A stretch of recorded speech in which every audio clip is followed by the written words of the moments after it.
एक जंगल में दो भाई रहते थे। बड़े भाई का नाम सिम्बा शेर और छोटे भाई का नाम गब्बर शेर था। बड़ा भाई सिम्बा बचपन से ही अपने पिता की तरह सफेद रंग का था।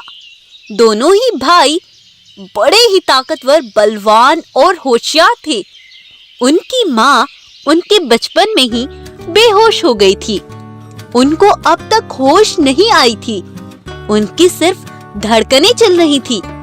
हकीम भालू हमेशा गब्बर और सिम्बा शेर की माँ के पास रहकर उसकी देखभाल किया करता था।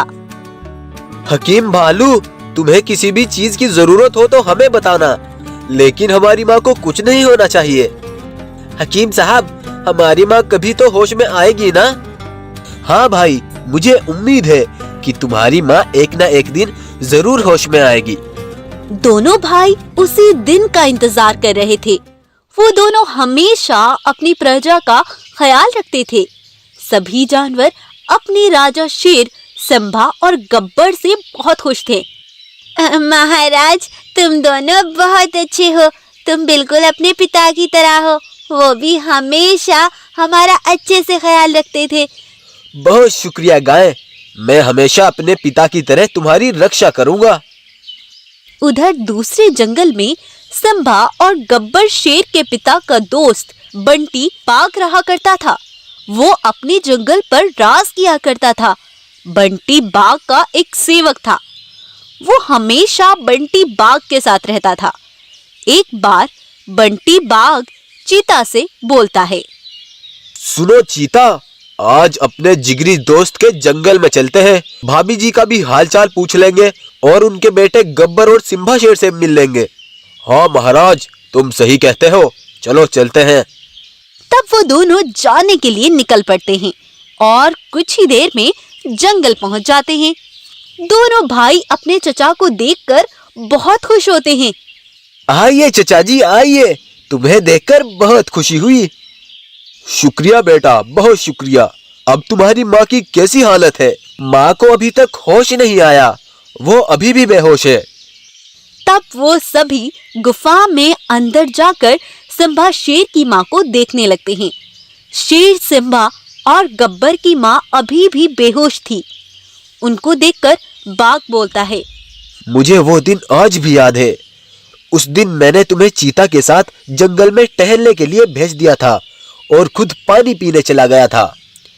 उधर चीता ने तुम्हें एक गाय के पास छोड़कर तुम्हारे पिता की गुफा की ओर जाने वाले जानवरों के पीछे गया, तो उसने देखा कि कुछ जानवरों ने तुम्हारे पिता पर हमला कर दिया। तो उसने भागकर मुझे यह सब आकर बताया। तो मैं भागता हुआ गुफा पर पहुंचा, तो मैंने देखा कि उन सभी जानवरों के साथ साथ तुम्हारे पिताजी भी मर चुके थे। ये सब देखकर तुम्हारी माँ अचानक बेहोश हो गई। तभी से तुम्हारी माँ बेहोश है बेटा। तो चचा जी, क्या तुम्हें पता नहीं चल पाया था कि वो जानवर कौन थे? नहीं बेटा, ना तो ये पता चल पाया कि वो कौन थे और उन्होंने ये सब किस लिए किया था। खैर, जो होना था हो गया। अब काफी देर हो गई है, मैं चलता हूँ। तुम्हारी माँ की सेवा के लिए मैं चीता को यहीं पर छोड़कर जाता हूँ। इतना बोलकर बाघ वापस अपने जंगल लौट जाता है। अगले दिन सिम्बा और गब्बर शेर की माँ को होश आ जाता है।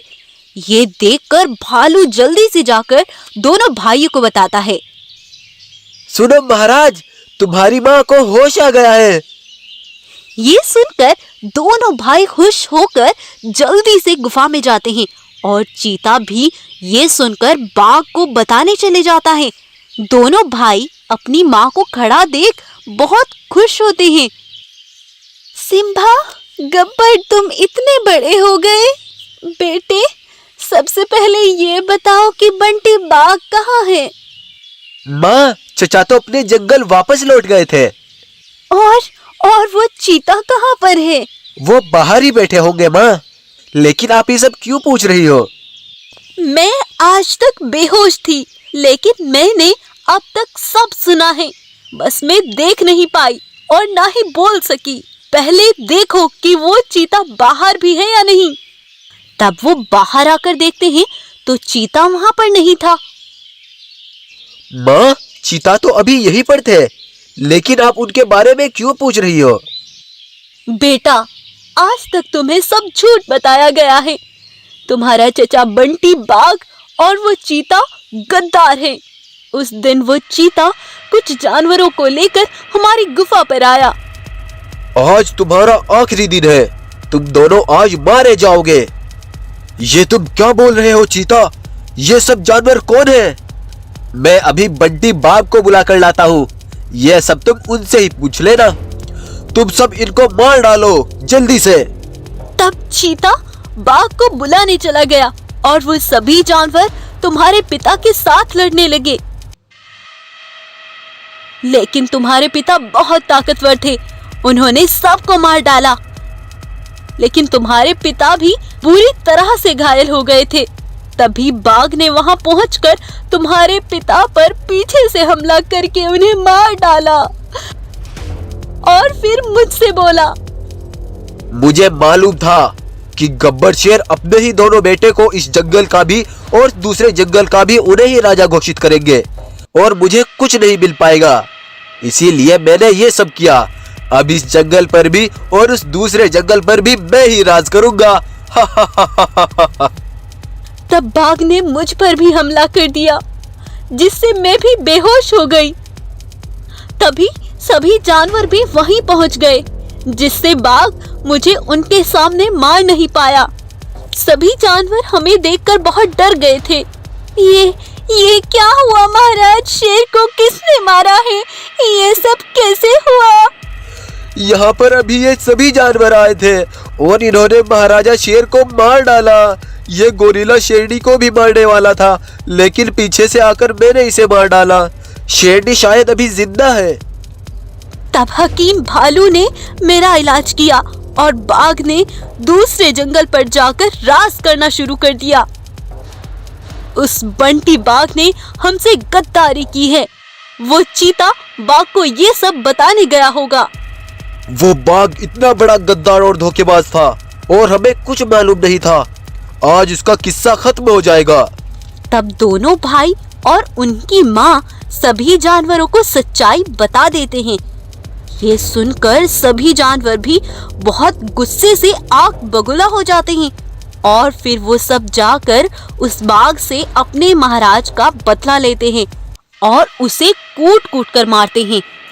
सभी उस बाघ और चीता से अपना पूरा बदला लेते हैं और उसे वहीं पर मार डालते हैं। उसके बाद से सिम्बा शेर अपनी माँ के साथ रहकर एक जंगल पर राज करता है और गब्बर शेर को उसकी माँ दूसरे जंगल का राजा बना देती है और फिर सभी खुशी से रहने लगते हैं। अगर आपको आज की हमारी ये स्टोरी पसंद आती है तो इसको लाइक, शेयर एंड सब्सक्राइब जरूर करें।